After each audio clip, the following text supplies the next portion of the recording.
The Art of Public Speaking by Dale Carnegie and Joseph Berg Essenwein. Chapter 26, Riding the Winged Horse. To think and to feel constitute the two grand divisions of men of genius, the men of reasoning and the men of imagination. Isaac Disraeli, Literary Character of Men of Genius. And as imagination bodies forth the forms of things unknown, the poet's pen turns them to shapes, and gives to airy nothing a local habitation and a name. Shakespeare, Midsummer Night's Dream. It is common, among those who deal chiefly with life's practicalities, to think of imagination as having little value in comparison with direct thinking.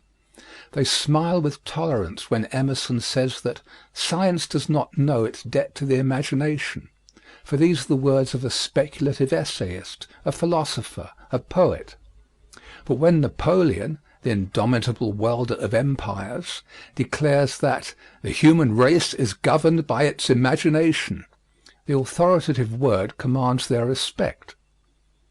Be it remembered, the faculty of forming mental images is as efficient a cog as may be found in the whole mind machine. True, it must fit into that other vital cog, pure thought, but when it does so it may be questioned which is the more productive of important results for the happiness and well-being of man. This should become more apparent as we go on. 1. What is imagination? Let us not seek for a definition, for a score of varying ones may be found. But let us grasp this fact. By imagination we mean either the faculty or the process of forming mental images. The subject matter of imagination may be really existent in nature, or not at all real, or a combination of both. It may be physical or spiritual, or both. The mental image is at once the most lawless and the most law-abiding child that has ever been born of the mind. First of all, as its name suggests, the process of imagination, for we are thinking of it now as a process rather than as a faculty, is memory at work. Therefore, we must consider it primarily as 1. Reproductive imagination. We see or hear or feel or taste or smell something, and the sensation passes away. Yet we are conscious of a greater or lesser ability to reproduce such feelings at will. Two considerations, in general, will govern the vividness of the image thus evoked: the strength of the original impression and the reproductive power of one mind as compared with another.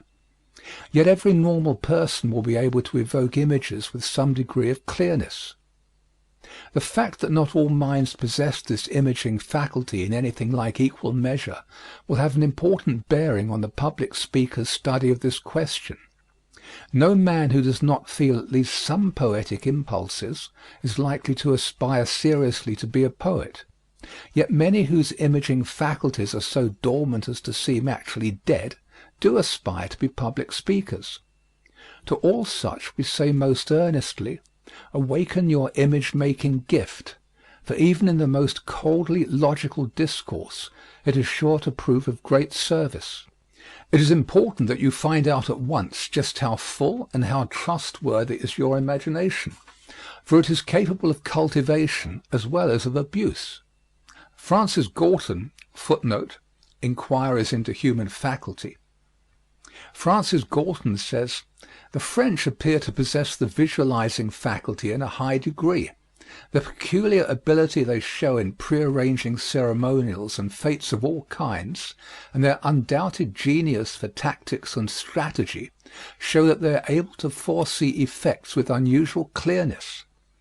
Their ingenuity in all technical contrivances is an additional testimony in the same direction, and so is their singular clearness of expression. Their phrase figurez-vous, or picture to yourself, seems to express their dominant mode of perception. Our equivalent of image is ambiguous. But individuals differ in this respect just as markedly as, for instance, the Dutch do from the French. And this is true not only of those who are classified by their friends as being respectively imaginative or unimaginative, but of those whose gifts or habits are not well known. Let us take for experiment 6 of the best known types of imaging and see in practice how they arise in our own minds. By all odds the most common type is A, the visual image. Children who more readily recall things seen than things heard are called by psychologists eye-minded, and most of us are bent in this direction.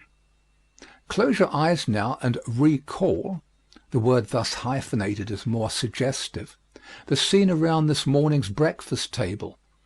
Possibly there was nothing striking in the situation, and the image is therefore not striking. Then image any notable table scene in your experience, how vividly it stands forth, because at the time you felt the impression strongly. Just then you may not have been conscious of how strongly the scene was laying hold upon you, for often we are so intent upon what we see that we give no particular thought to the fact that it is impressing us. It may surprise you to learn how accurately you are able to image a scene when a long time has elapsed between the conscious focusing of your attention on the image and the time when you saw the original. B. The auditory image is probably the next most vivid of our recalled experiences. Here association is potent to suggest similarities. Close out all the world beside and listen to the peculiar wood against wood sound of the sharp thunder among rocky mountains. The crash of ball against tenpins may suggest it. Or image, the word is imperfect, for it seems to suggest only the eye. The sound of tearing ropes when some precious weight hangs in danger. Or recall the bay of a hound almost upon you in pursuit. Choose your own sound and see how pleasantly or terribly real it becomes when imaged in your brain. C. The motor image is a close competitor with the auditory for second place. Have you ever awakened in the night, every muscle taut and striving, to feel yourself straining against the opposing football line that held like a stone wall, or as firmly as the headboard of your bed? Or voluntarily recall the movement of the boat when you cried inwardly, "It's all up with me!"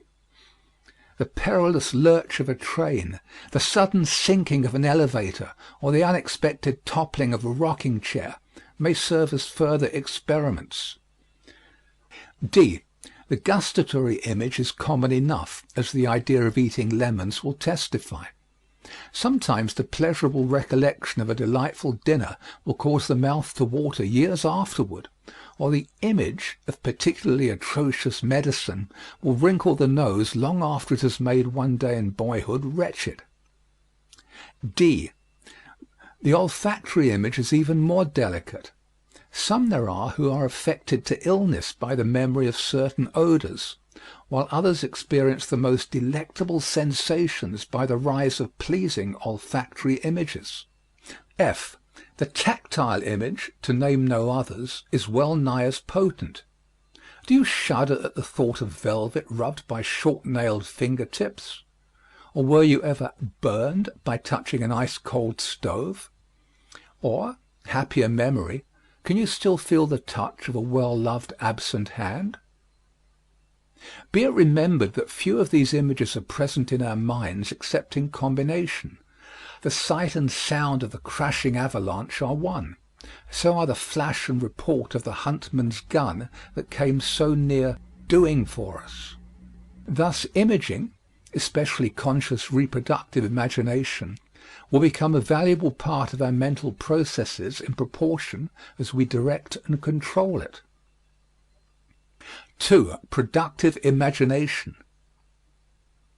All of the foregoing examples, and doubtless also many of the experiments you yourself may originate, are merely reproductive.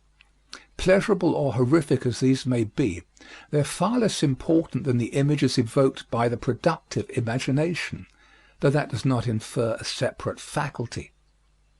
Recall, again for experiment, some scene whose beginning you once saw enacted on a street corner, but passed by before the denouement was ready to be disclosed. Recall it all. That far the image is reproductive. But what followed? Let your fantasy roam at pleasure. The succeeding scenes are productive, for you have more or less consciously invented the unreal on the basis of the real.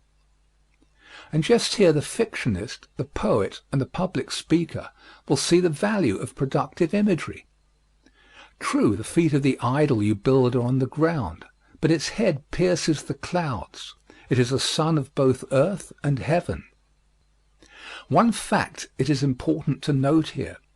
Imagery is a valuable mental asset in proportion as it is controlled by the higher intellectual power of pure reason. The untutored child of nature thinks largely in images, and therefore attaches to them undue importance. He readily confuses the real with the unreal. To him they are of like value. But the man of training readily distinguishes the one from the other, and evaluates each with some, if not with perfect, justice. So we see that unrestrained imaging may produce a rudderless steamer, while the trained faculty is the graceful sloop, skimming the seas at her skipper's will, her course steadied by the helm of reason, and her lightsome wings catching every air of heaven. The game of chess, the warlord's tactical plan, the evolution of a geometrical theorem, the devising of a great business campaign, the elimination of waste in a factory, the denouement of a powerful drama, the overcoming of an economic obstacle, the scheme for a sublime poem, and the convincing siege of an audience may, nay, indeed must, each be conceived in an image, and wrought to reality according to the plans and specifications laid upon the trestle-board by some modern imaginative Hiram. The farmer who would be content with the seed he possesses would have no harvest. Do not rest satisfied with the ability to recall images, but cultivate your creative imagination by building what might be upon the foundation of what is. 2. The uses of imaging in public speaking. By this time you will have already made some general application of these ideas to the art of the platform, but to several specific uses we must now refer. 1. Imaging in speech preparation. A. Set the image of your audience before you while you prepare. Disappointment may lurk here, and you cannot be forearmed for every emergency. But in the main you must meet your audience before you actually do. Image its probable mood and attitude toward the occasion, the theme, and the speaker. B. Conceive your speech as a whole while you are preparing its parts, else can you not see, image, how its parts shall be fitly framed together. C. Image the language you will use, so far as written or extemporaneous speech may dictate. The habit of imaging will give you choice of varied figures of speech, for remember that an address without fresh comparisons is like a garden without blooms. Do not be content with the first hackneyed figure that comes flowing to your pen point, but dream on until the striking, the unusual, yet the vividly real comparison points your thought like steel does the arrow tip. Note the freshness and effectiveness of the following description from the opening of O. Henry's story, The Harbinger. Long before the springtide is felt in the dull bosom of the yokel, does the city man know that the grass-green goddess is upon her throne. He sits at his breakfast eggs and toast, begirt by stone walls, opens his morning paper and sees journalism leave vernalism at the post. For whereas spring's couriers were once the evidence of our finer senses, now the Associated Press does the trick. The warble of the first robin in Hackensack, the stirring of the maple sap in Bennington, the budding of the pussy willows along the main street in Syracuse, the first chirp of the bluebird, the swan song of the Blue Point, the annual tornado in St. Louis, the plaint of the peach pessimist from Pompton, New Jersey, the regular visit of the tame wild goose with a broken leg to the pond near Bilgewater Junction, the base attempt of the drug trust to boost the price of quinine foiled in the House by Congressman Jinks, the first tall poplar struck by lightning, and the usual stunned picnickers who had taken refuge, the first crack of the ice jam in the Allegheny River, the finding of a violet in its mossy bed by the correspondent at Round Corners. These are the advanced signs of the burgeoning season that are wired into the wise city, while the farmer sees nothing but winter upon his dreary fields. But these be mere externals. The true harbinger is the heart. When Strephon seeks his Chloe and Mike his Maggie, then only has spring arrived, and the newspaper report of the 5-foot rattler killed in Squires Pettigrew's pasture confirmed. A hackneyed writer would probably have said that the newspaper told the city man about spring before the farmer could see any evidence of it, but that the real harbinger of spring was love, and that in the spring a young man's fancy lightly turns to thoughts of love. 2. Imaging in speech delivery. When once the passion of speech is on you, and you are warmed up, perhaps by striking till the iron is hot, so that you may not fail to strike when it is hot, your mood will be one of vision. Then (a) re-image past emotion, of which more elsewhere. The actor recalls the old feelings every time he renders his telling lines. (b) Reconstruct in image the scenes you are to describe. (c) Image the objects in nature whose tone you are delineating, so that bearing and voice and movement (gesture) will picture forth the whole convincingly. Instead of merely stating the fact that whiskey ruins homes, the temperance speaker paints a drunkard coming home to abuse his wife and strike his children. It is much more effective than telling the truth in abstract terms. To depict the cruelness of war, do not assert the fact abstractly. War is cruel. Show the soldier, an arm swept away by a bursting shell, lying on the battlefield pleading for water. Show the children with tear-stained faces pressed against the window-pane, praying for their dead father to return. Avoid general and prosaic terms. Paint pictures. Evolve images for the imagination of your audience to construct into pictures of their own. 3. How to acquire the imaging habit. You remember the American statesman who asserted that the way to resume is to resume? The application is obvious. Beginning with the first simple analyses of this chapter, test your own qualities of image-making. One by one practice the several kinds of images, then add, even invent, others in combination.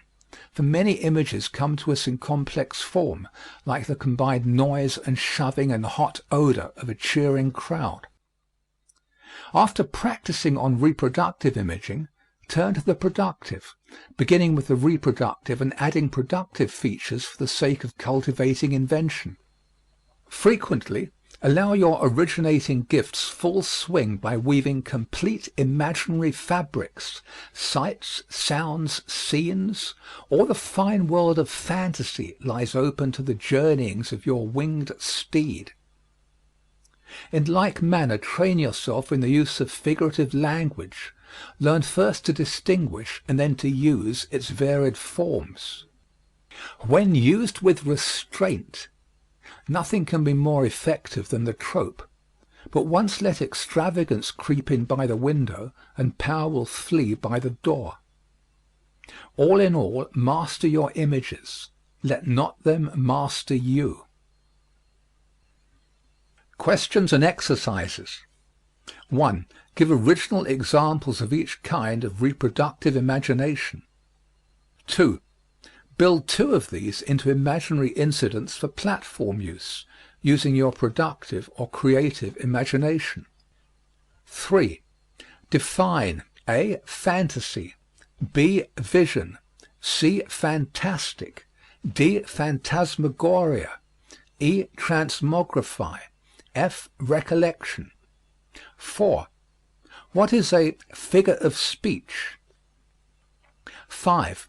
Define and give 2 examples of each of the following figures of speech. Footnote.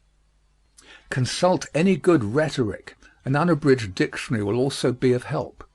At least one of the examples under each type would better be original. A. Simile. B. Metaphor. C. Metonymy. D. Synecdoche. E. Apostrophe. F. Vision. G. Personification. H. Hyperbole. I. Irony. 6. A. What is an allegory? B. Name one example. C.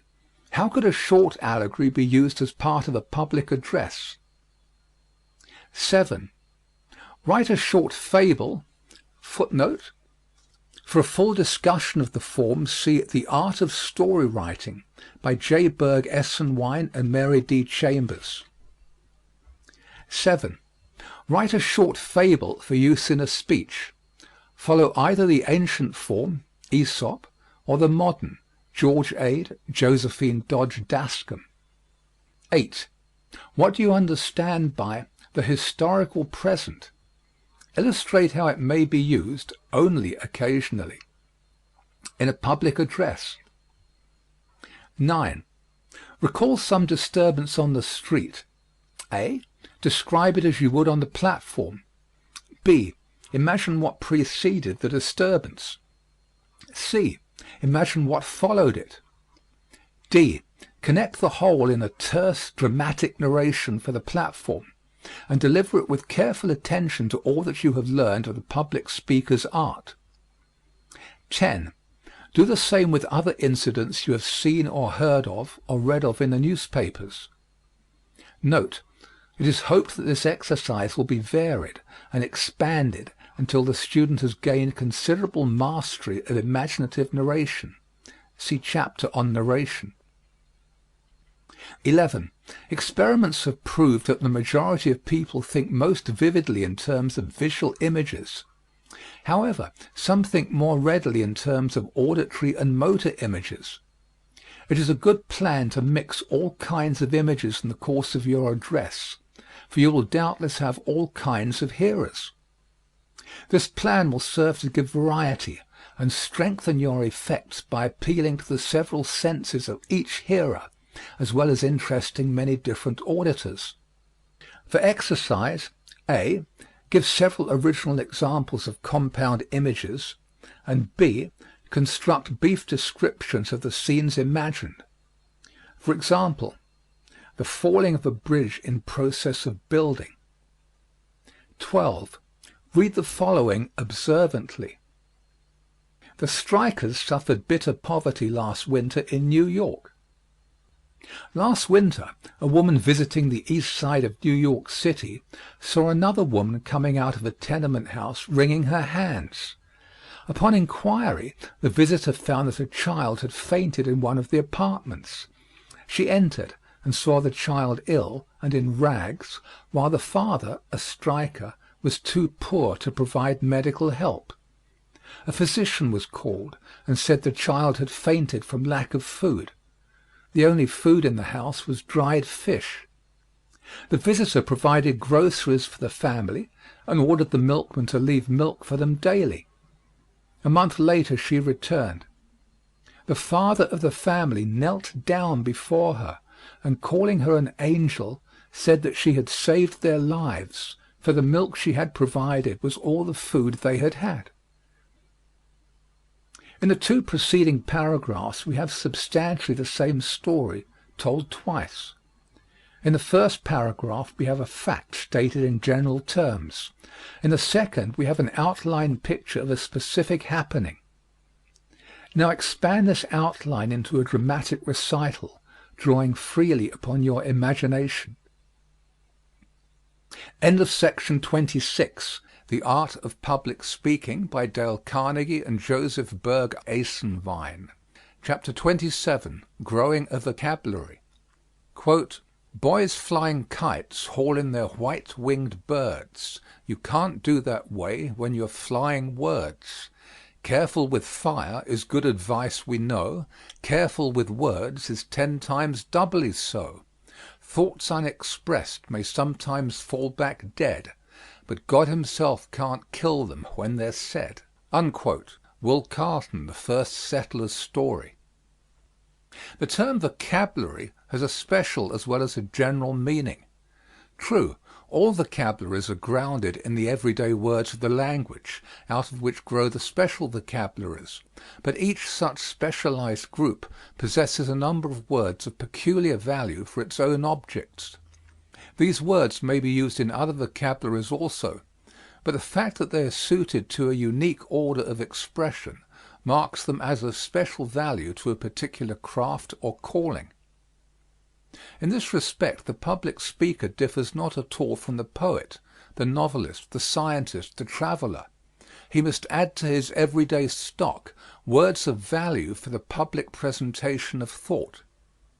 Quote, "A study of the discourses of effective orators discloses the fact that they have a fondness for words signifying power, largeness, speed, action, color, light, and all their opposites. They frequently employ words expressive of the various emotions. Descriptive words, adjectives used in fresh relations with nouns, and apt epithets are freely employed. Indeed, the nature of public speech permits the use of mildly exaggerated words which, by the time they have reached the hearer's judgment, will leave only a just impression." Unquote. Footnote: How to Attract and Hold an Audience. J. Berg Eisenwein. Form the book note habit. To possess a word involves 3 things: to know its special and broader meanings, to know its relation to other words, and to be able to use it. When you see or hear a familiar word used in an unfamiliar sense, jot it down, look it up, and master it. We have in mind a speaker of superior attainments who acquired his vocabulary by noting all new words he heard or read. These he mastered and put into use. Soon his vocabulary became large, varied, and exact. Use a new word accurately 5 times, and it is yours. Professor Albert E. Hancock says, quote, "An author's vocabulary is of 2 kinds, latent and dynamic. Latent, those words he understands; dynamic, those he can readily use. Every intelligent man knows all the words he needs, but he may not have them all ready for active service. The problem of literary diction consists in turning the latent into the dynamic." Unquote. Your dynamic vocabulary is the one you must especially cultivate. In his essay on A College Magazine, in the volume Memories and Portraits, Stevenson shows how he rose from imitation to originality in the use of words. He had particular reference to the formation of his literary style, but words are the raw materials of style, and his excellent example may well be followed judiciously by the public speaker. Words in their relations are vastly more important than words considered singly. Quote, "Whenever I read a book or a passage that particularly pleased me, in which a thing was said or an effect rendered with propriety, in which there was either some conspicuous force or some happy distinction in the style, I must sit down at once and set myself to ape that quality. I was unsuccessful, and I knew it, and tried again, and was again unsuccessful, and always unsuccessful. But at least in these vain bouts I got some practice in rhythm, in harmony, in construction and coordination of parts. I have thus played the sedulous ape to Hazlitt, to Lamb, to Wordsworth, to Sir Thomas Browne, to Defoe, to Hawthorne, to Montaigne. That, like it or not, is the way to learn to write. Whether I have profited or not, that is the way. It was the way Keats learned, and there was never a finer temperament for literature than Keats. It is the great point of these imitations that there still shines beyond the student's reach his inimitable model. Let him try as he please, he is still sure of failure. And it is an old and very true saying that failure is the only high road to success." Unquote. Form the reference book habit. Do not be content with your general knowledge of a word. Press your study until you have mastered its individual shades of meaning and usage. Mere fluency is sure to become despicable, but accuracy never. The dictionary contains the crystallized usage of intellectual giants. No one who would write effectively dare despise its definitions and discriminations. Think, for example, of the different meanings of mantle, or model, or quantity. Any late edition of an unabridged dictionary is good, and is worth making sacrifices to own. Books of synonyms and antonyms, used cautiously, for there are few perfect synonyms in any language, will be found of great help. Consider the shades of meaning among such word groups as thief, peculator, defaulter, embezzler, burglar, yeggman, robber, bandit, marauder, pirate, and many more, or the distinctions among Hebrew, Jew, Israelite, and Semite. Remember that no book of synonyms is trustworthy unless used with a dictionary. A Thesaurus of the English Language by Dr. Francis A. March is expensive, but full and authoritative.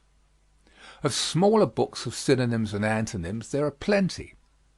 Footnote: a book of synonyms and antonyms is in preparation for this series, The Writer's Library. Study the connectives of English speech.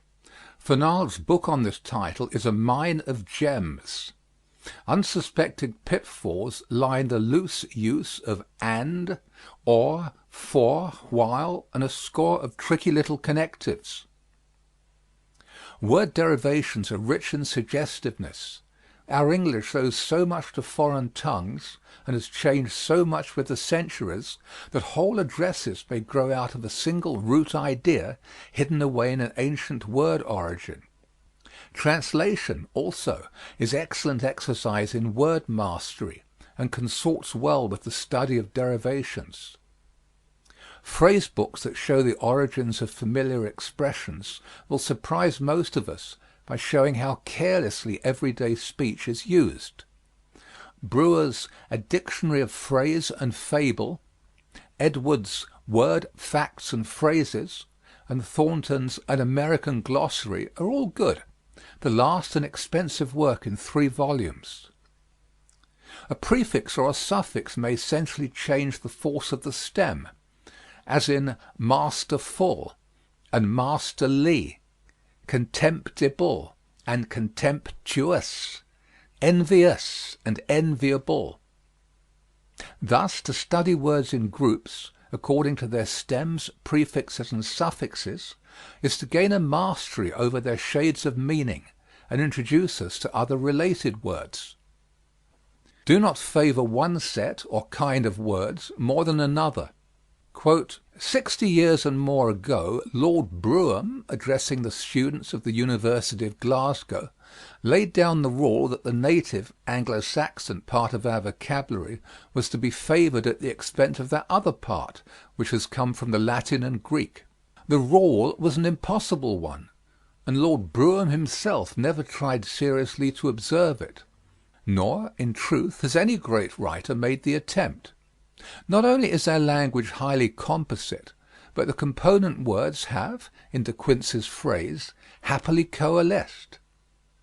It is easy to jest at words in osity and ation as dictionary words and the like. But even Lord Brougham would have found it difficult to dispense with pomposity and imagination. Unquote. Footnote: Composition and Rhetoric, J.M. Hart. The short, vigorous Anglo-Saxon will always be preferred for passages of special thrust and force, just as the Latin will continue to furnish us with flowing and smooth expressions. To mingle all sorts, however, will give variety, and that is most to be desired. Discuss words with those who know them. Since the language of the platform follows closely the diction of everyday speech, many useful words may be acquired in conversation with cultivated men, and when such discussion takes the form of disputation as to the meanings and usages of words, it will prove doubly valuable. The development of word power marches with the growth of individuality. Search faithfully for the right word. Books of reference are tripled in value when their owner has a passion for getting the kernels out of their shells. 10 minutes a day will do wonders for the nutcracker. "I'm growing so peevish about my writing," says Flaubert. "I'm like a man whose ear is true, but who plays falsely on the violin.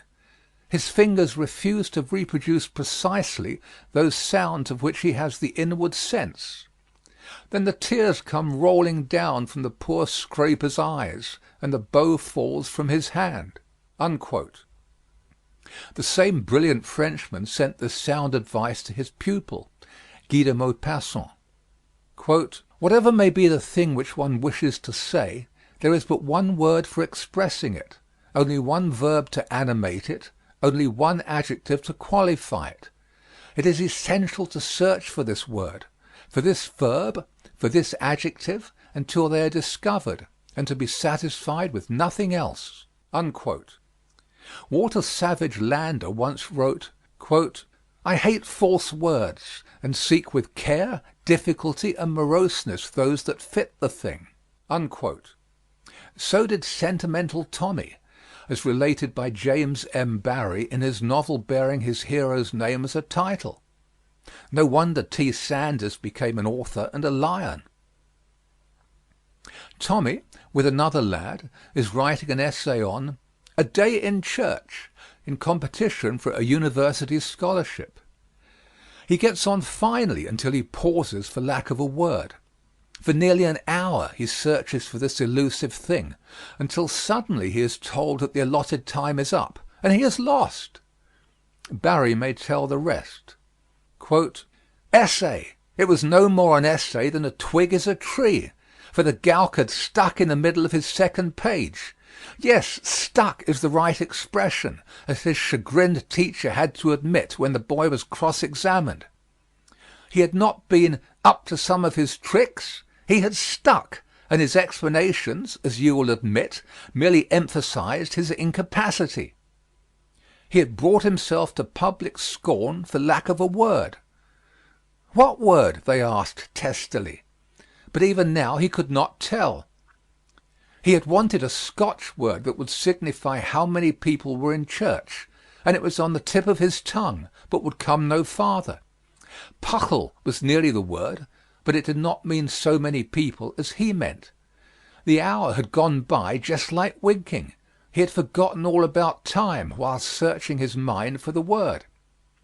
The other 5 examiners were furious. "You little tatty dooley," Cathro roared. "Were there not a dozen words to wile from if you had an ill will to Puckle? What ailed you at Manzy?" Or "I thought of Manzy," replied Tommy woefully, for he was ashamed of himself. But a Manzy's a swarm. It would mean that the folk in the kirk were buzzing thegither like bees, instead of sitting still. "Even if it does mean that," said Mr. Duthie with impatience, "what was the need of being so particular? Surely the art of essay writing consists in using the first word that comes and hurrying on." "That's how I did," said the proud McLaughlan, Tommy's second competitor. "I see," interposed Mr. Gloag, "that McLaughlan speaks of there being a mask of people in the church. Mask is a fine Scotch word." "I thought of mask," whimpered Tommy, "but that would mean the kirk was crammed, and I just meant it to be middling full." "Flow would have done," suggested Mr. Lonimer. "Flow's but a handful," said Tommy. "Curran, then, you jackanapes." "Curran's no enough." Mr. Lorimer flung up his hands in despair. "I wanted something between curran and mask," said Tommy doggedly, yet almost at the crying. Mr. Ogilvy, who had been hiding his admiration with difficulty, spread a net for him. "You said you wanted a word that meant middling full. Well, why did you not say middling full, or fell mask?" "Yes, why not?" demanded the ministers, unconsciously caught in the net. "I wanted one word," replied Tommy, unconsciously avoiding it. "You jewel," muttered Mr. Ogilvy under his breath, but Mr. Cathro would have banged the boy's head had not the ministers interfered. "It is so easy, too, to find the right word," said Mr. Gloag. "It's difficult as to hit a squirrel," cried Tommy, and again Mr. Ogilvy nodded approval. And then an odd thing happened.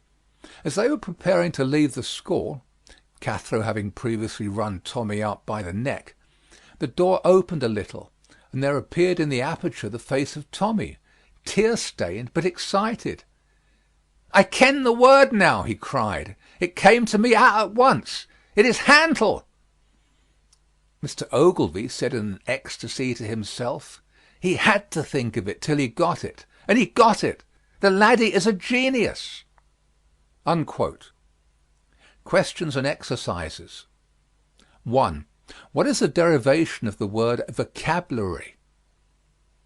2.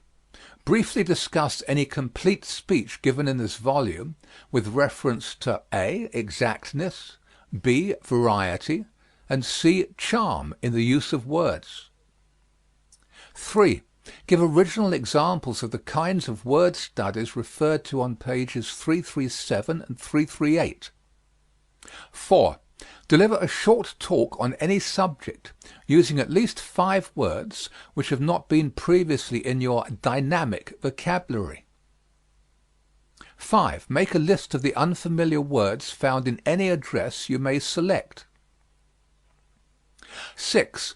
Deliver a short extemporaneous speech, giving your opinions on the merits and demerits of the use of unusual words in public speaking. 7. Try to find an example of the overuse of unusual words in a speech. 8. Have you used reference books in word studies? If so, state with what result. 9.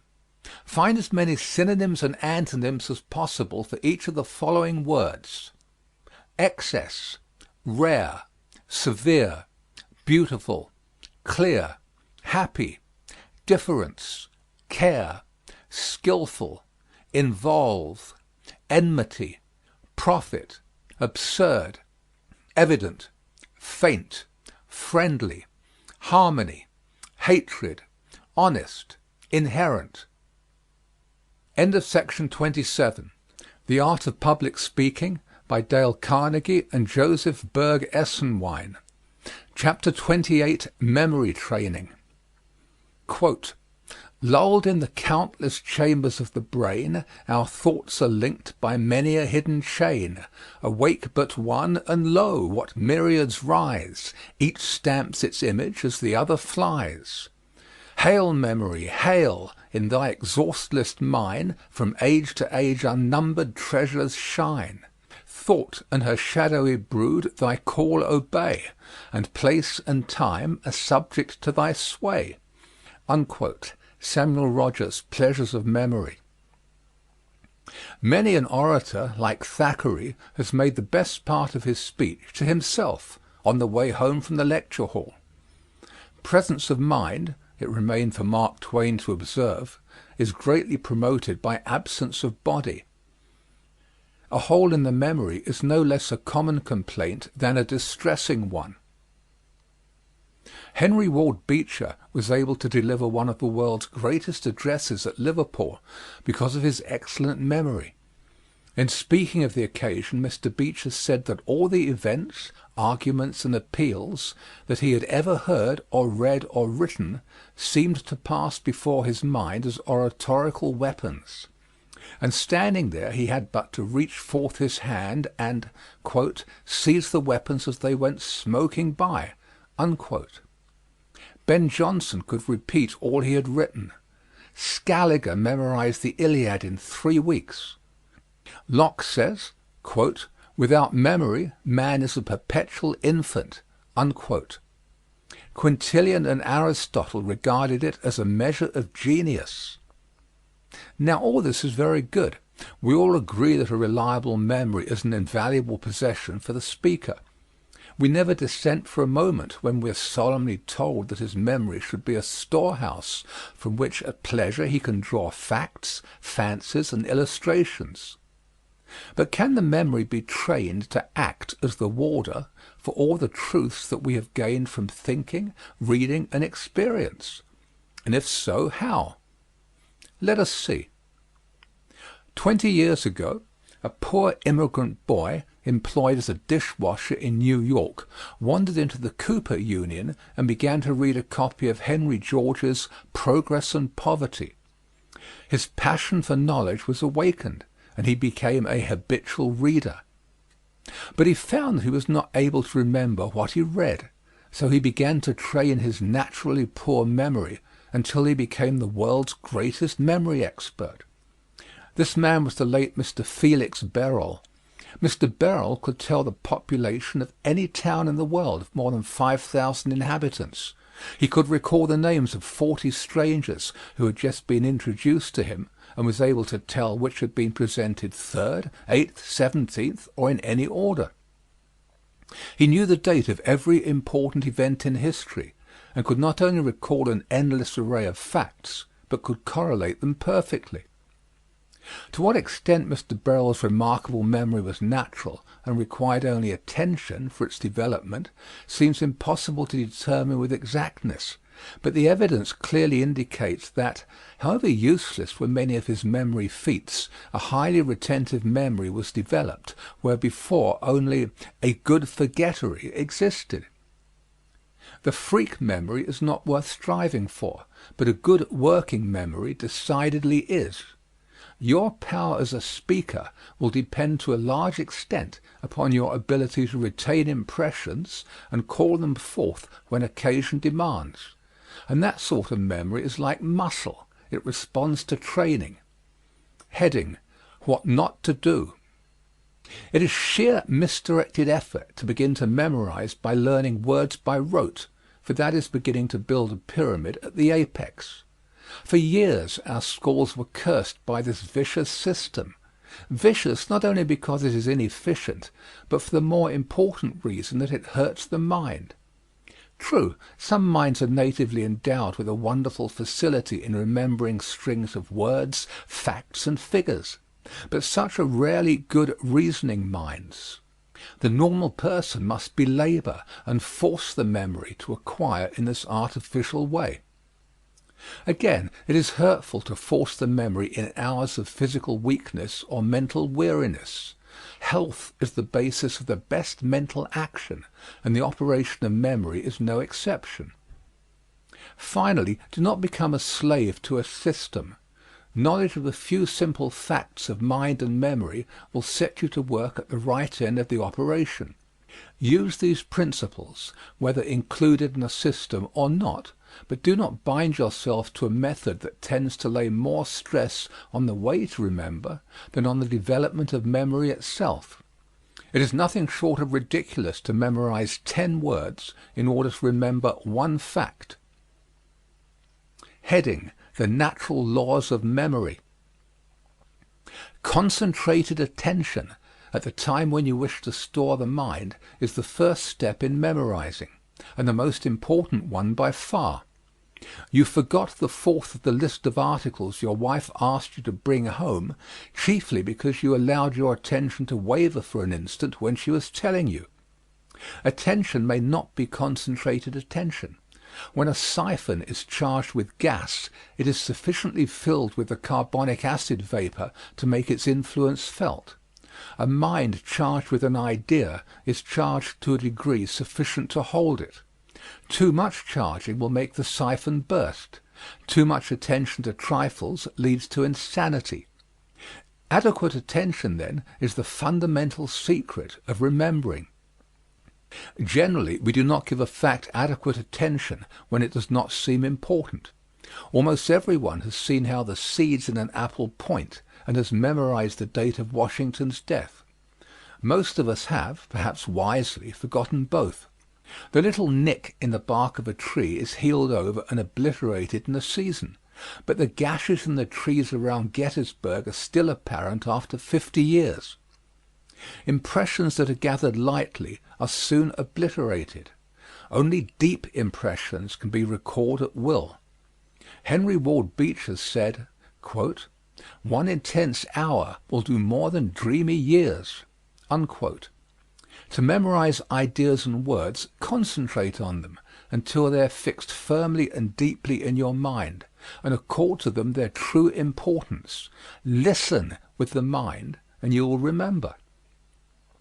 How shall you concentrate? How would you increase the fighting effectiveness of a man of war?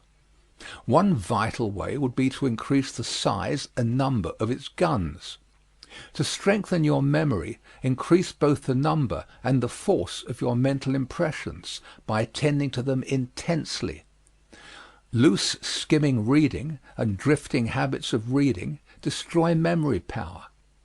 However, as most books and newspapers do not warrant any other kind of attention, it will not do altogether to condemn this method of reading, but avoid it when you are trying to memorize.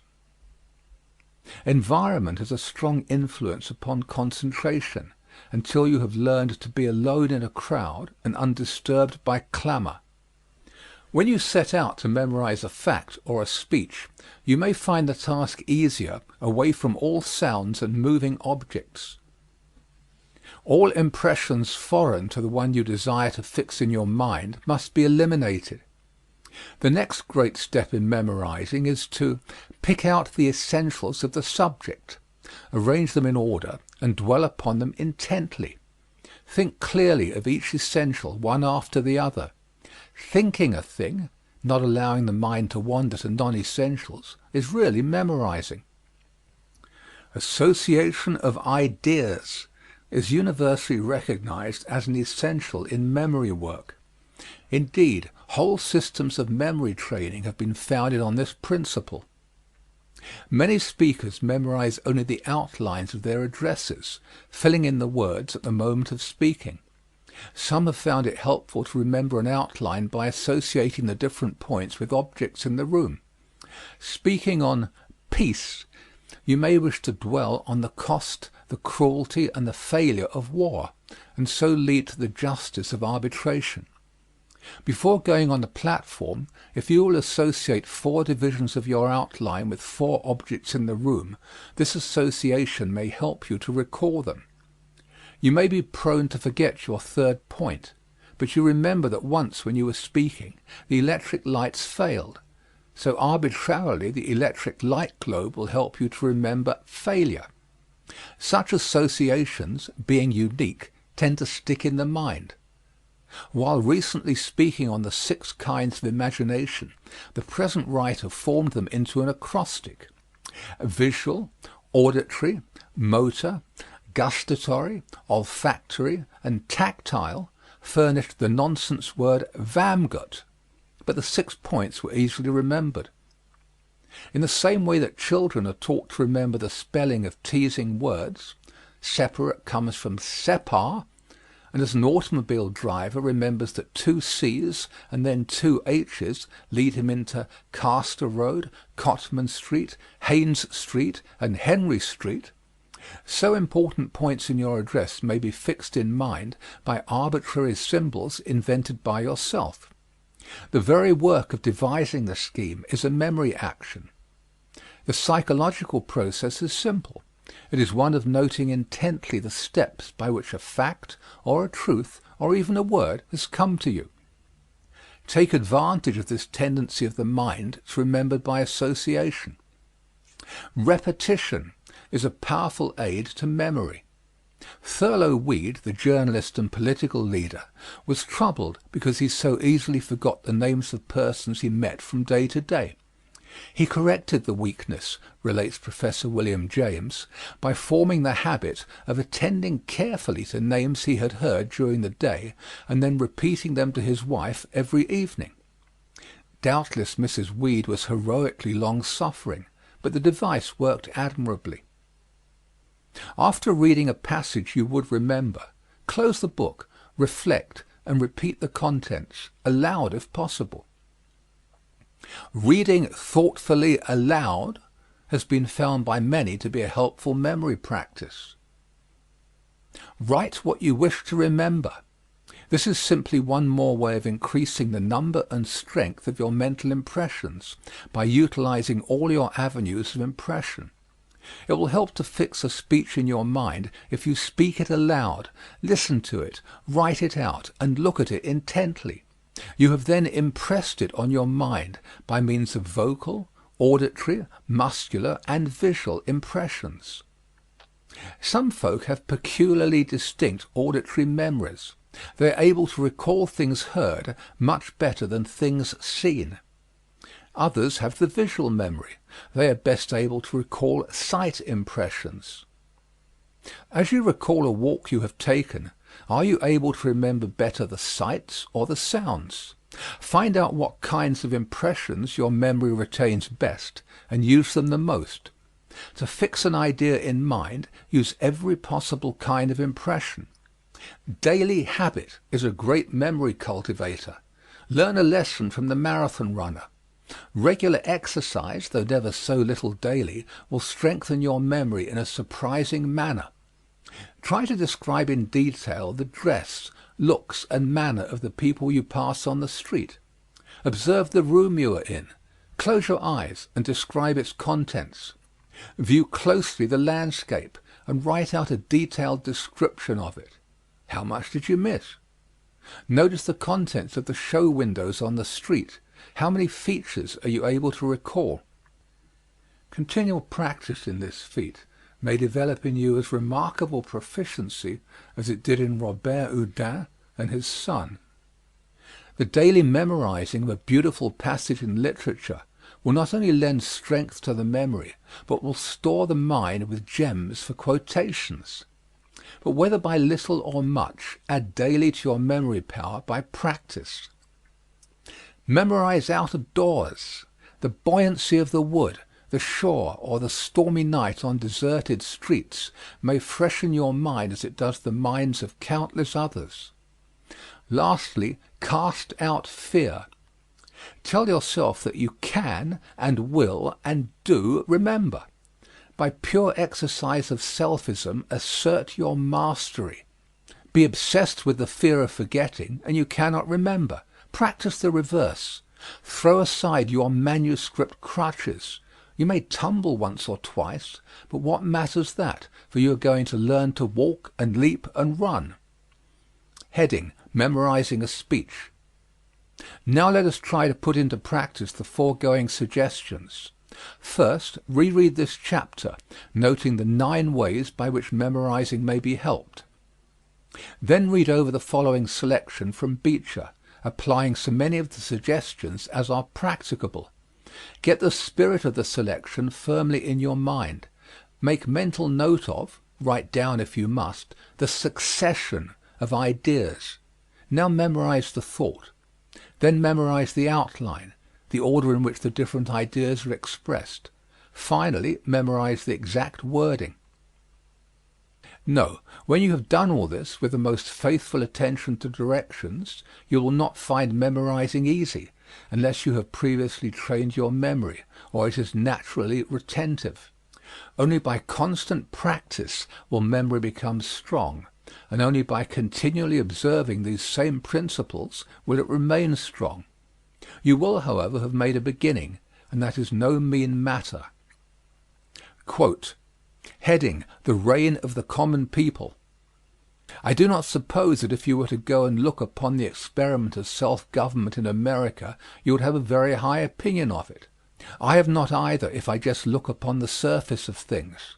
Why? Men will say, it stands to reason that 60 million ignorant of law, ignorant of constitutional history, ignorant of jurisprudence, of finance and taxes and tariffs and forms of currency, 60 million people that never studied these things are not fit to rule. Your diplomacy is as complicated as ours, and is the most complicated on earth, for all things grow in complexity as they develop toward a higher condition. What fitness is there in these people? Well, it is not democracy merely, it is a representative democracy. Our people do not vote in mass for anything. They pick out captains of thought. They pick out the men that do know, and they send them to the legislature to think for them, and then the people afterwards ratify or disallow them. But when you come to the legislature, I am bound to confess that the thing does not look very much more cheering on the outside. Do they really select the best men? Yes, in times of danger they do very generally, but in ordinary time kissing goes by favor. You know what the duty of a regular Republican Democratic legislator is? It is to go back again next winter. His second duty is what? His second duty is to put himself under that extraordinary providence that takes care of legislators' salaries. The old miracle of the prophet and the meal and the oil is outdone immeasurably in our days, for they go there poor 1 year and go home rich. In 4 years they become moneylenders, all by a trust in that gracious providence that takes care of legislators' salaries. Their next duty after that is to serve the party that sent them up, and then, if there is anything left of them, it belongs to the Commonwealth. Someone has said very wisely that if a man travelling wishes to relish his dinner, he had better not go into the kitchen to see where it is cooked. If a man wishes to respect and obey the law, he had better not go to the legislature to see where that is cooked. Unquote. Henry Ward Beecher, from a lecture delivered in Exeter Hall, London, 1886, when making his last tour of Great Britain. Heading: In case of trouble. But what are you to do if, notwithstanding all your efforts, you should forget your points, and your mind for the minute becomes blank? This is a deplorable condition that sometimes arises, and must be dealt with. Obviously you can sit down and admit defeat. Such a consummation is devoutly to be shunned. Walking slowly across the platform may give you time to grip yourself, compose your thoughts, and stave off disaster. Perhaps the surest and most practical method is to begin a new sentence with your last important word. This is not advocated as a method of composing a speech. It is merely an extreme measure which may save you in tight circumstances. It is like the fire department, the less you must use it the better. If this method is followed very long, you are likely to find yourself talking about plum pudding or Chinese Gordon in the most unexpected manner, so of course you will get back to your lines the earliest moment that your feet have hit the platform. Let us see how this plan works. Obviously your extemporized words will lack somewhat of polish, but in such a pass crudity is better than failure. Now you have come to a dead wall after saying, quote, "Joan of Arc fought for liberty." Unquote. By this method you might get something like this. Quote, "Liberty is a sacred privilege for which mankind always had to fight. These struggles," platitude, but push on, "fill the pages of history. History records the gradual triumph of the serf over the lord, the slave over the master. The master has continually tried to usurp unlimited powers. Power during the medieval ages accrued to the owner of the land with a spear and a strong castle. But the strong castle and spear were of little avail after the discovery of gunpowder. Gunpowder was the greatest boon that liberty had ever known."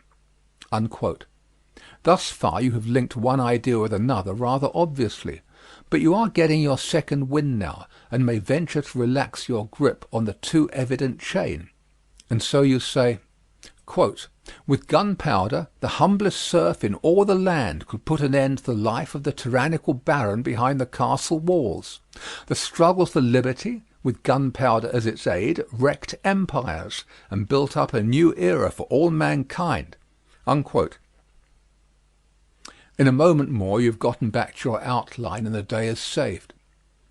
Practicing exercises like the above will not only fortify you against the death of your speech when your memory misses fire, but will also provide an excellent training for fluency in speaking. Stock up with ideas. Heading: Questions and Exercises. 1. Pick out and state briefly the 9 helps to memorizing suggested in this chapter. 2. Report on whatever success you may have had with any of the plans for memory culture suggested in this chapter. Have any been less successful than others? 3. Freely criticize any of the suggested methods. 4. Give an original example of memory by association of ideas.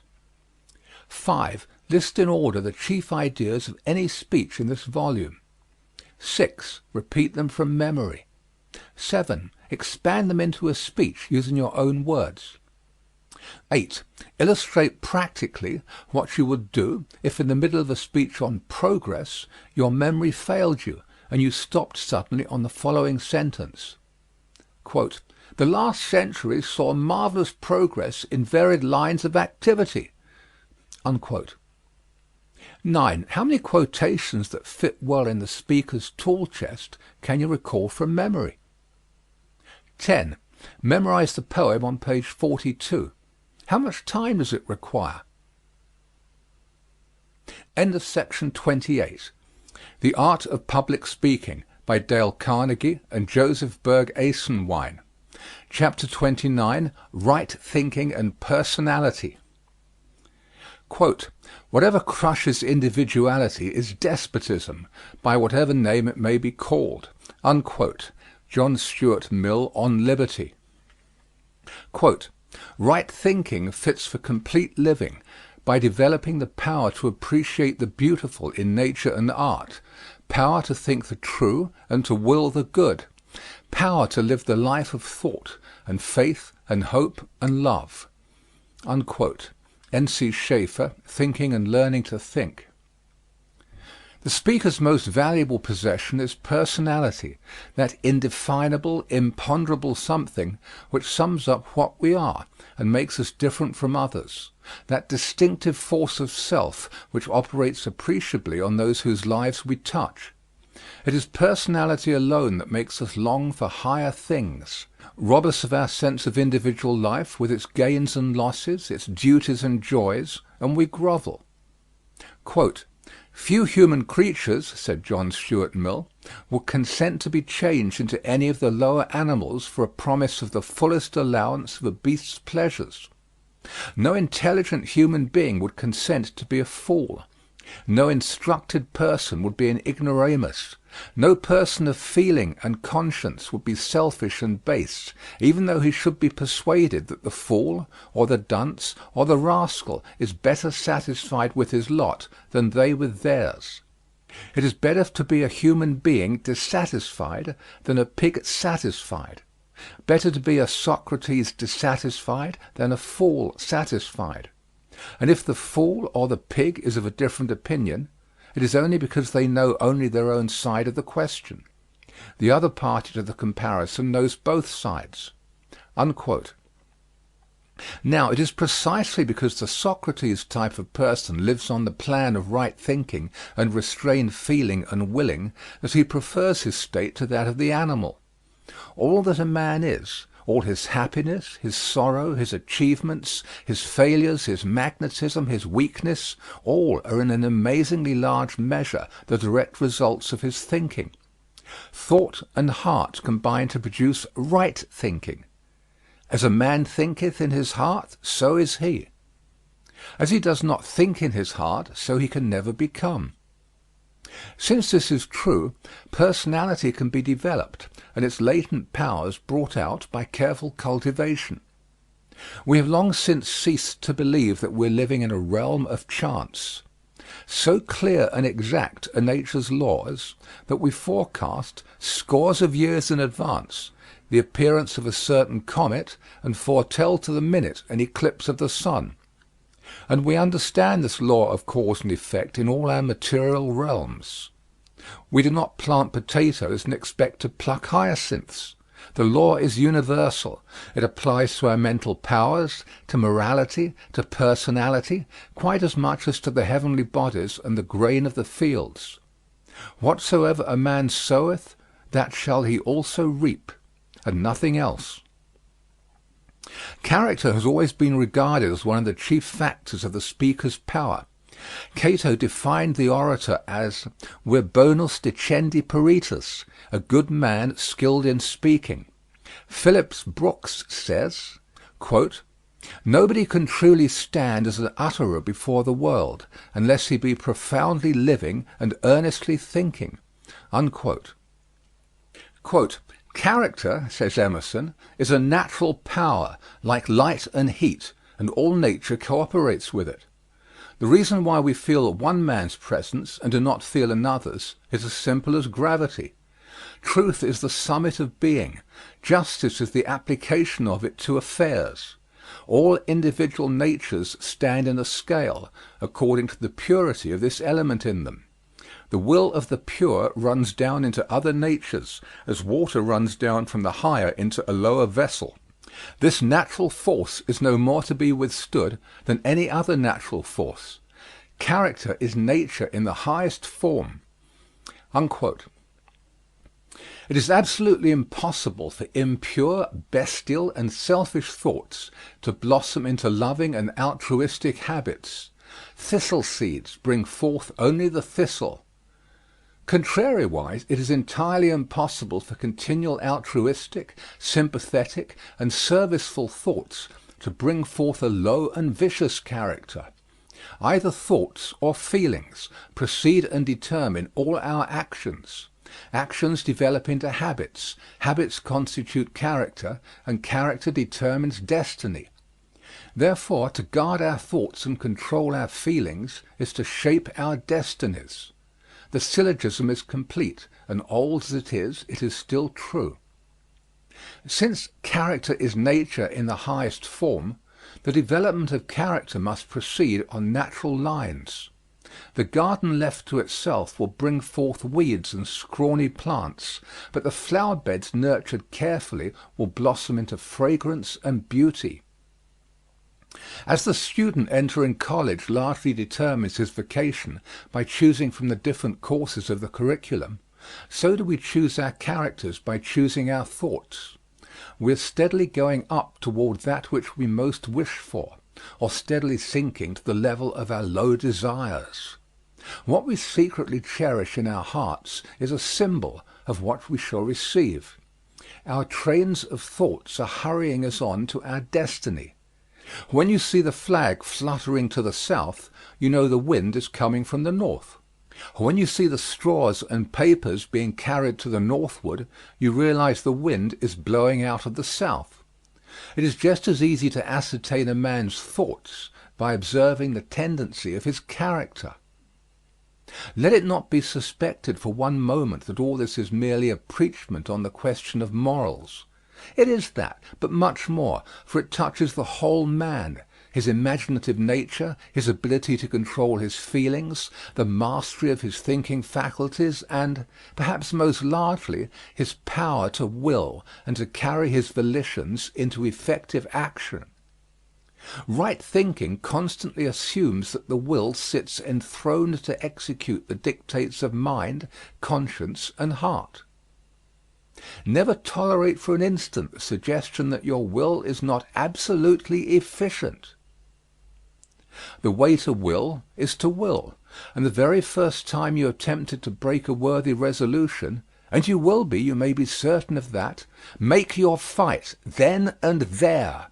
You cannot afford to lose that fight. You must win it. Don't swerve for an instant, but keep that resolution if it kills you. It will not, but you must fight just as though life depended on the victory, and indeed your personality may actually lie in the balances. Your success or failure as a speaker will be determined very largely by your thoughts and your mental attitude. The present writer had a student of limited education enter one of his classes in public speaking. He proved to be a very poor speaker, and the instructor could conscientiously do little but point out faults. However, the young man was warned not to be discouraged. With sorrow in his voice, and the essence of earnestness beaming from his eyes, he replied, "I will not be discouraged. I want so badly to know how to speak." It was warm, human, and from the very heart. And he did keep on trying, and developed into a creditable speaker. There is no power under the stars that can defeat a man with that attitude. He who down in the deeps of his heart earnestly longs to get facility in speaking, and is willing to make the sacrifices necessary, will reach his goal. Ask and ye shall receive, seek and ye shall find, knock and it shall be opened unto you, is indeed applicable to those who would acquire speech power. You will not realize the prize that you wish for languidly, but the goal that you start out to attain with the spirit of the old guard that dies but never surrenders, you will surely reach. Your belief in your ability and your willingness to make sacrifices for that belief are the double index to your future achievements. Lincoln had a dream of his possibilities as a speaker. He transmuted that dream into life solely because he walked many miles to borrow books, which he read by the log fire glow at night. He sacrificed much to realize his vision. Livingstone had a great faith in his ability to serve the benighted races of Africa. To actualize that faith, he gave up all. Leaving England for the interior of the Dark Continent, he struck the death blow to Europe's profits from the slave trade. Joan of Arc had great self-confidence, glorified by an infinite capacity for sacrifice. She drove the English beyond the Loire and stood beside Charles while he was crowned. These all realized their strongest desires. The law is universal. Desire greatly, and you shall achieve. Sacrifice much, and you shall obtain. Stanton Davis Kirkham has beautifully expressed this thought. Quote, "You may be keeping accounts, and presently you shall walk out of the door that has for so long seemed to you the barrier of your ideals, and shall find yourself before an audience, the pen still behind your ear, the ink stains on your fingers, and then and there shall pour out the torrent of your inspiration. You may be driving sheep, and you shall wander to the city, bucolic and open-mouthed, shall wander under the intrepid guidance of the Spirit into the studio of the Master, and after a time he shall say, 'I have nothing more to teach you.' And now you have become the Master, who did so recently dream of great things while driving sheep. You shall lay down the saw and the plane to take upon yourself the regeneration of the world." Unquote. Questions and exercises. 1. What, in your own words, is personality? 2. How does personality in a speaker affect you as a listener? 3. In what ways does personality show itself in a speaker? 4. Deliver a short speech on the power of will in the public speaker. 5. Deliver a short address based on any sentence you choose from this chapter. End of section 29. The Art of Public Speaking by Dale Carnegie and Joseph Berg Esenwein. Chapter 30. After Dinner and Other Occasional Speaking. Quote, "The perception of the ludicrous is a pledge of sanity." Unquote. Ralph Waldo Emerson, Essays. Quote, "And let him be sure to leave other men their turns to speak." Unquote. Francis Bacon, Essay on Civil and Moral Discourse. Perhaps the most brilliant, and certainly the most entertaining of all speeches are those delivered on after dinner and other special occasions.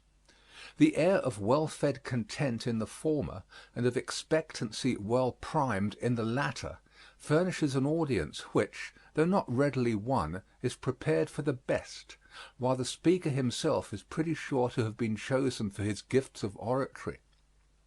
The first essential of good occasional speaking is to study the occasion. Precisely what is the object of the meeting? How important is the occasion to the audience? How large will the audience be?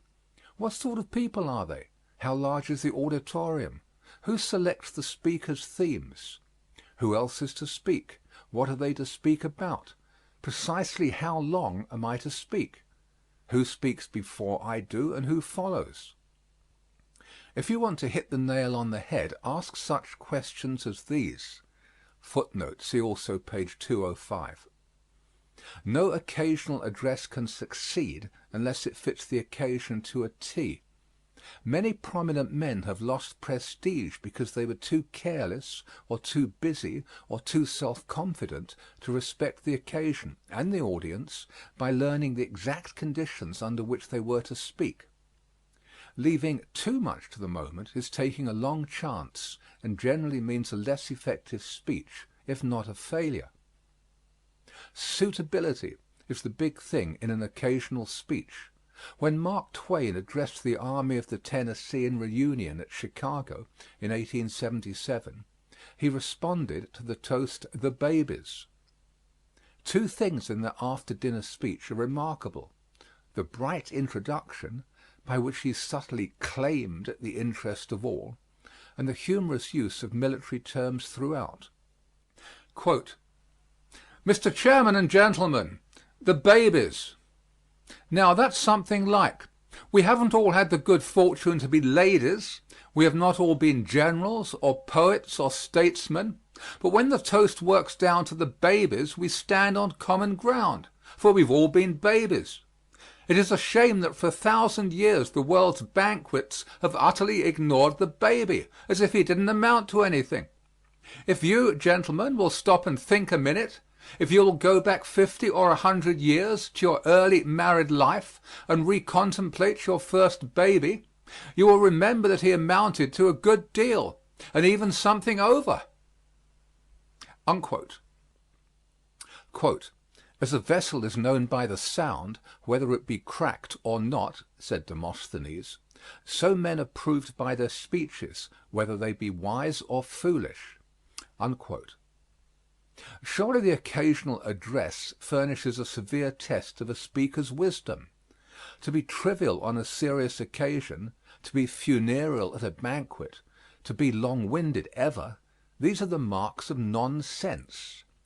Some imprudent souls seem to select the most friendly of after-dinner occasions for the explosion of a bombshell of dispute. Around the dinner table it is the custom of even political enemies to bury their hatchets anywhere rather than in some convenient skull. It is the height of bad taste to raise questions that in hours consecrated to goodwill can only irritate. Occasional speeches offer good chances for humor, particularly the funny story, for humor with a genuine point is not trivial. But do not spin a whole skein of humorous yarns with no more connection than the inane and threadbare, "and that reminds me." An anecdote without bearing may be funny, but one less funny that fits theme and occasion is far preferable. There is no way, short of sheer power of speech, that so surely leads to the heart of an audience as rich, appropriate humor. The scattered diners in a great banqueting hall, the after-dinner lethargy, the anxiety over approaching last train time, the overfull list of overfull speakers, all throw out a challenge to the speaker to do his best to win an interested hearing. And when success does come, it is usually due to a happy mixture of seriousness and humor, for humor alone rarely scores so heavily as the two combined, while the utterly grave speech never does on such occasions. If there is one place more than another where second-hand opinions and platitudes are unwelcome, it is in the after-dinner speech. Whether you are toastmaster or the last speaker to try to hold the waning crowd at midnight, be as original as you can. How is it possible to summarize the qualities that go to make up the good after-dinner speech when we remember the inimitable serious drollery of Mark Twain, the sweet Southern eloquence of Henry W. Grady, the funereal gravity of the humorous Charles Battelle Loomis, the charm of Henry Van Dyke, the geniality of F. Hopkinson Smith, and the all-round delightfulness of Chauncey M. Depew? America is literally rich in such gladsome speakers who punctuate real sense with nonsense and so make both effective. Commemorative occasions, unveilings, commencements, dedications, eulogies, and all the train of special public gatherings offer rare opportunities for the display of tact and good sense in handling occasion, theme, and audience. when to be dignified and when colloquial, when to soar and when to ramble arm in arm with your hearers, when to flame and when to soothe, when to instruct and when to amuse. In a word, the whole matter of appropriateness must constantly be in mind lest you write your speech on water.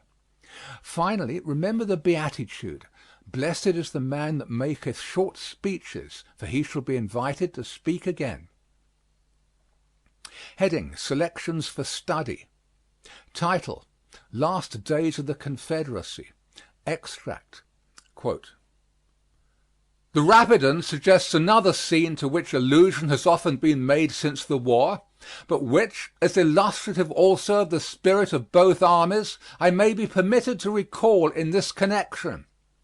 In the mellow twilight of an April day, the two armies were holding their dress parades on the opposite hills bordering the river. At the close of the parade a magnificent brass band of the Union Army played with great spirit the patriotic airs, 'Hail Columbia' and 'Yankee Doodle.' Whereupon the Federal troops responded with a patriotic shout. The same band then played the soul-stirring strains of 'Dixie,' to which a mighty response came from 10,000 Southern troops. A few moments later, when the stars had come out as witnesses and when all nature was in harmony, there came from the same band the old melody, 'Home, Sweet Home.' As its familiar and pathetic notes rolled over the water and thrilled through the spirits of the soldiers, the hills reverberated with a thundering response from the united voices of both armies. What was there in this old music to so touch the chords of sympathy, so thrill the spirits and cause the frames of brave men to tremble with emotion? It was the thought of home. To thousands, doubtless, it was the thought of that eternal home to which the next battle might be the gateway. To thousands of others it was the thought of their dear earthly homes, where loved ones at that twilight hour were bowing round the family altar and asking God's care over the absent soldier boy." Unquote. General J.B. Gordon, C.S.A. Title: Welcome to Kossuth. Extract: Quote, "Let me ask you to imagine that the contest in which the United States asserted their independence of Great Britain had been unsuccessful, that our armies, through treason or a league of tyrants against us, had been broken and scattered, that the great men who led them and who swayed our councils, our Washington, our Franklin, and the venerable President of the American Congress, had been driven forth as exiles. If there had existed at that day in any part of the civilized world a powerful republic with institutions resting on the same foundations of liberty which our own countrymen sought to establish, would there have been in that republic any hospitality too cordial, any sympathy too deep, any zeal for their glorious but unfortunate cause too fervent or too active to be shown toward these illustrious fugitives? Gentlemen, the case I have supposed is before you. The Washingtons, the Franklins, the Hancocks of Hungary, driven out by a far worse tyranny than was ever endured here, are wanderers in foreign lands. Some of them have sought a refuge in our country. One sits with this company, our guest tonight, and we must measure the duty we owe them by the same standard which we would have had history apply if our ancestors had met with a fate like theirs." Unquote. William Cullen Bryant. Title: The Influence of Universities. Extract: Quote, "When the excitement of party warfare presses dangerously near our national safeguards, I would have the intelligent conservatism of our universities and colleges warn the contestants in impressive tones against the perils of a breach impossible to repair. When popular discontent and passion are stimulated by the arts of designing partisans to a pitch perilously near to class hatred or sectional anger, I would have our universities and colleges sound the alarm in the name of American brotherhood and fraternal dependence. When the attempt is made to delude the people into the belief that their suffrages can change the operation of national laws, I would have our universities and colleges proclaim that those laws are inexorable and far removed from political control. When selfish interest seeks undue private benefits through governmental aid, and public places are claimed as rewards of party service, I would have our universities and colleges persuade the people to a relinquishment of the demand for party spoils, and exhort them to a disinterested and patriotic love of their government, whose unperverted operation secures to every citizen his just share of the safety and prosperity it holds in store for all. I would have the influence of these institutions on the side of religion and morality. I would have those they send out among the people not ashamed to acknowledge God and to proclaim his interposition in the affairs of men, enjoining such obedience to his laws as makes manifest the path of national perpetuity and prosperity. Unquote. Grover Cleveland, delivered at the Princeton Sesquicentennial, 1896. Title: Eulogy of Garfield. Extract. Quote: Great in life, he was surpassingly great in death. For no cause, in the very frenzy of wantonness and wickedness, by the red hand of murder, he was thrust from the full tide of this world's interest, from its hopes, its aspirations, its victories, into the visible presence of death, and he did not quail. Not alone for the one short moment in which, stunned and dazed, he could give up life, hardly aware of its relinquishment, but through days of deadly languor, through weeks of agony that was not less agony because silently borne, with clear sight and calm courage, he looked into his open grave.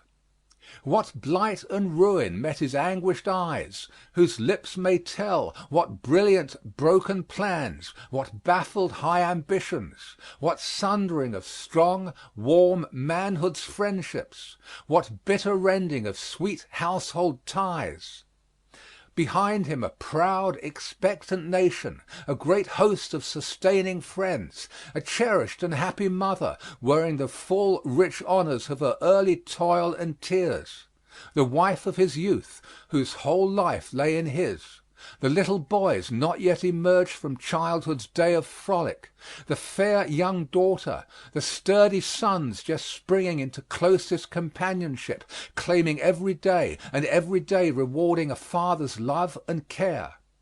And in his heart the eager, rejoicing power to meet all demand.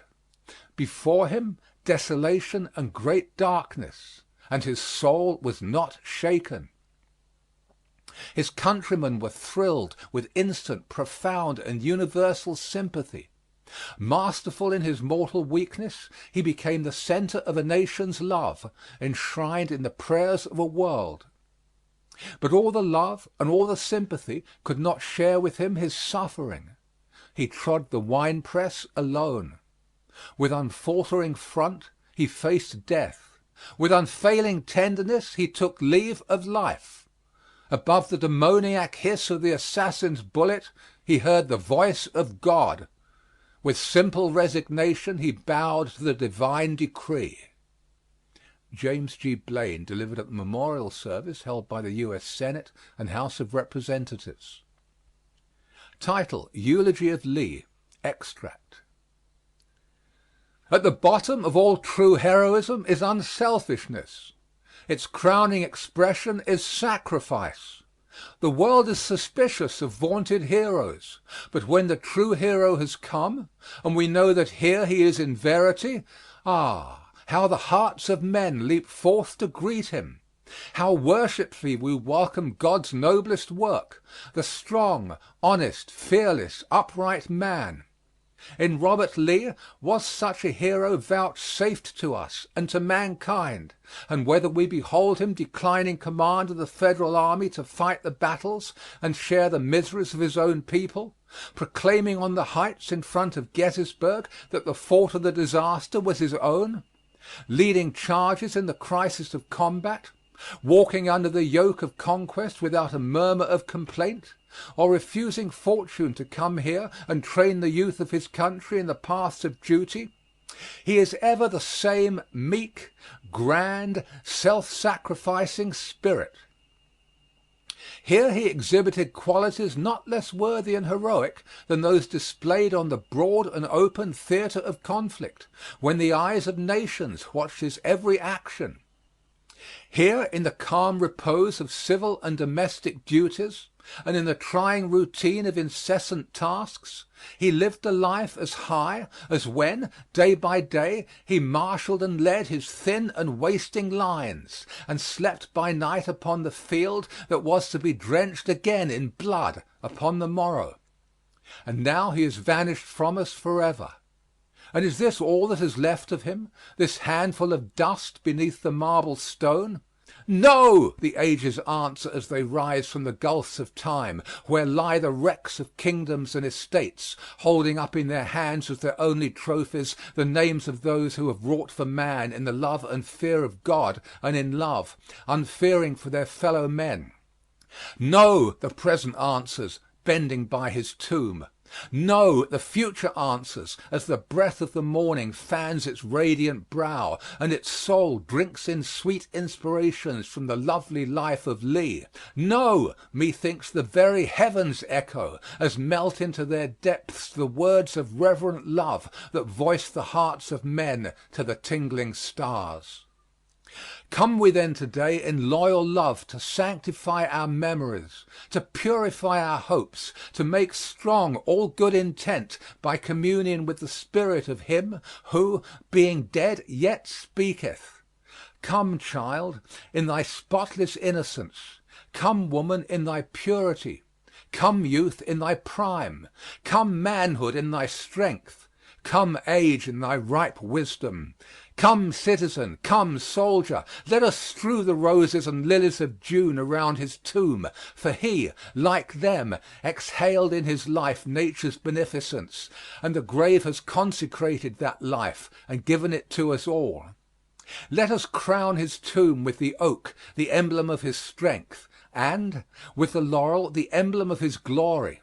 And let these guns, whose voices he knew of old, awake the echoes of the mountains, that nature herself may join in his solemn requiem. Come, for here he rests, and on this green bank, by this fair stream, we set today a votive stone, that memory may his deeds redeem when, like our sires, our sons are gone. Unquote. John Warwick Daniel, on the unveiling of Lee's statue at Washington and Lee University, Lexington, Virginia, 1883. Questions and exercises. 1. Why should humor find a place in after-dinner speaking? 2. Briefly give your impressions of any notable after-dinner address that you have heard. 3. Briefly outline an imaginary occasion of any sort, and give 3 subjects appropriate for addresses. 4. Deliver one such address, not to exceed 10 minutes in length. 5. What proportion of emotional ideas do you find in the extracts given in this chapter? 6. Humor was used in some of the foregoing addresses. In which others would it have been inappropriate? 7. Prepare and deliver an after-dinner speech suited to one of the following occasions, and be sure to use humor: a lodge banquet, a political party dinner, a church men's club dinner, a civic association banquet, a banquet in honor of a celebrity, a woman's club annual dinner, a business men's association dinner, a manufacturers club dinner, an alumni banquet, an old home week barbecue.